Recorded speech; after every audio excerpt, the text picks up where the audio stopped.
আসসালামু আলাইকুম রহমতুল্লাহি ওয়া বারাকাতুহু।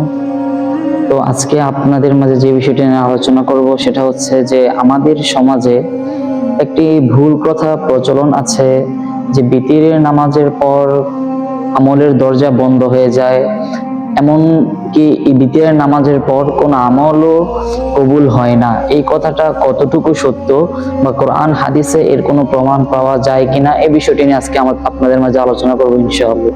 তো শুরুতেই যে বিষয়টি বলেছিলাম যে বিতিরের নামাজের পর আমলের দরজা বন্ধ হয়ে যায় বা কোনো আমল কবুল হয় না, এই কথাটা কতটুকু সত্য কোরআন ও হাদিসের মধ্যে এর কোনো প্রমাণ পাওয়া যায় না, এরকম কোনো তথ্য পাওয়া যায় না।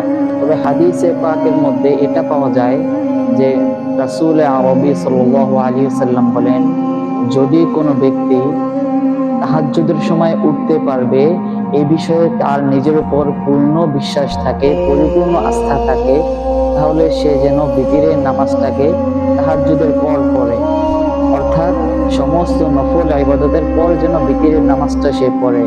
তবে হাদিসে এটাও বলা আছে, যদি কেউ উঠতে না পারে, নিজের উপর তার আত্মবিশ্বাস না থাকে, তাহলে সে যেন শুরু রাতেই অর্থাৎ এশারের পরপর বিতিরের নামাজটাকে আদায় করে নেয়। সুতরাং আমরা এই হাদিসের মাধ্যমে বুঝতে পারলাম যে বিতিরের নামাজের পর আমলের দরজা বন্ধ হয়ে যায় না, বরং চাইলে বিতিরের পরও আমল করা যায়। তবে উত্তম হলো যে বিতিরের নামাজটাকে সমস্ত নফল ইবাদতের পরে পড়া, এবং এটা হচ্ছে সবচেয়ে উত্তম তরিকা। তবে কেউ চাইলে বিতিরের নামাজকে আগে পরেও নফল নামাজ পড়তে পারে, এতে কোনো প্রকার কোনো অসুবিধা নেই।